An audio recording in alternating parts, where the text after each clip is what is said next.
అందరికీ నమస్తే అండి. చేసింది చెప్పుకోవడం, ఇచ్చింది చెప్పుకోవడం, రాజకీయాల్లో అధికారంలో ఉన్న పార్టీలు చెప్పుకోవడంలో వెనుకబడుతున్నాము అని చాలా ఫీల్ అయిపోతున్నారు పాపం. ఈవెన్ 2019కి ముందు చాలా చేసినా మేము ప్రజలకు చెప్పుకోలేకపోయాము, వైసీపీ వాళ్ళు చేసిన దుష్ప్రచారమే ప్రజల మీద ఎక్కువగా ప్రభావం చూపించి ఓడిపోయాము అని చంద్రబాబు గారు పదే పదే ఫీల్ అవుతున్నారు. ఈవెన్ 2019 నుంచి 24 వరకు పరిపాలించిన జగన్మోహన్ రెడ్డి గారు కూడా మొన్న ఒకసారి ప్రెస్ మీట్లో మేము చేసింది చెప్పుకోలేకపోయాము, చెప్పుకోలేదు కాబట్టే ఓడిపోయాము అని చెప్పుకున్నారు. యాక్చువల్లీ వైసీపీ వాళ్ళు చెప్పింది బాగా ఎక్కువ.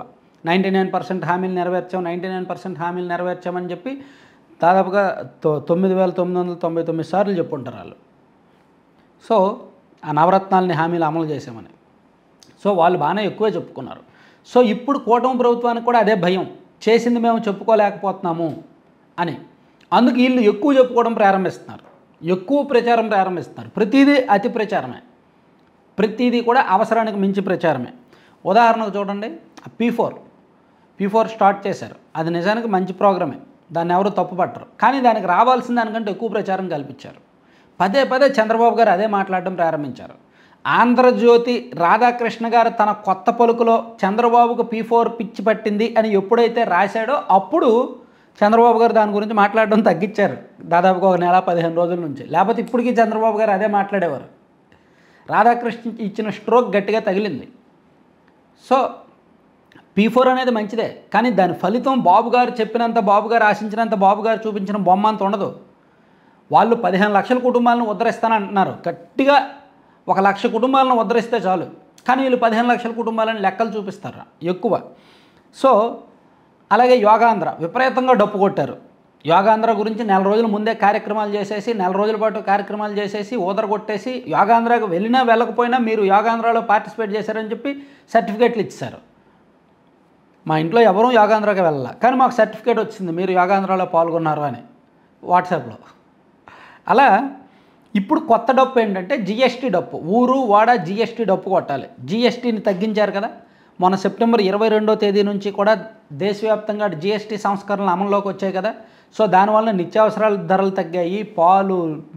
పాలు పదార్థాలు, ఎలక్ట్రానిక్ గూడ్స్ కావచ్చు, బళ్ళు, కార్లు అన్నీ మనం సగటు మన ఇంట్లో ఉపయోగించే ప్రతి వస్తువు ధర తగ్గింది.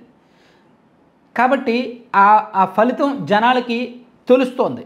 ఆ తెలిసింది ఇంకాస్త మనం గుర్తు చేస్తే బాగుంటుంది కదని చెప్పి ఇప్పుడు ఈ జిఎస్టీ తగ్గింపుకు సంబంధించి 1 నెల రోజుల పాటు ఊరు వాడ భజన చేయాలి, డప్పు కొట్టాలి, విపరీతమైన ప్రచారం చేయాలని చెప్పి కూటమి ప్రభుత్వం నిర్ణయించింది. దానిలో భాగంగా నెల రోజుల పాటు ఆ ఎమ్మెల్యేలు, అధికారులు గ్రామ స్థాయిలో సమావేశాలు ఏర్పాటు చేస్తారంట. గ్రామ స్థాయిలో సమావేశాలు ఏర్పాటు చేసి జిఎస్టీ తగ్గింపు గురించి చెప్తారంట. జిఎస్టీ తగ్గింపుతో సహా పనిలో పనిగా ఇవి కూడా చెప్తారు. ఈ స్త్రీ శక్తి ఉచిత బస్సు ఇచ్చామని, ప్లస్ తల్లికి వందనం ఇచ్చామని, సంక్షేమ పథకాలు అన్ని ఇచ్చామని, ప్లస్ విద్యుత్ ఛార్జీలు 923 కోట్లు తగ్గిస్తున్నామని. గతంలో వాళ్ళు పెంచారు కానీ మేము ఇప్పుడు తగ్గిస్తున్నాము అని. నిజానికి పెంచింది బాగా ఎక్కువ ఉంది, తగ్గించింది ఇసుక అంత ఉంది. పెంచింది కొండ అంత, తగ్గించింది గులకరాయి అంత. అయినా సరే పెంచింది వదిలేసి దీని గురించే ఎక్కువ చెప్తారనమాట. ఇలా ఈ నెల రోజుల పాటు విస్తృతంగా ప్రచారం చేయడానికి రెడీ అవుతున్నారు. దీనికి ఆల్రెడీ చంద్రబాబు నాయుడు గారు నిన్న టెలికాన్ఫరెన్స్ పెట్టి గ్రామ స్థాయిలో కార్యకర్త అంటే నియోజకవర్గ స్థాయిలో ఎమ్మెల్యేలకు, ఇన్ఛార్జీలకు చెప్పారు, అధికారులను కలుపుకొని గ్రామాల్లోకి వెళ్ళండి, యోగాంధ్రకు మించిన స్థాయిలో దీన్ని ప్రచారం చేయండి అని చెప్పారనమాట. సో ఈ నెల రోజుల కార్యక్రమానికి మరి ఎంత తగలడతారో ఏం చేస్తారో తెలియదు. కానీ నేను చెప్పేది ఏంటంటే అతి ప్రచారం ఎప్పటికైనా అనర్థాలకు దారితీస్తుంది, అది గుర్తుపెట్టుకుంటే బెటర్.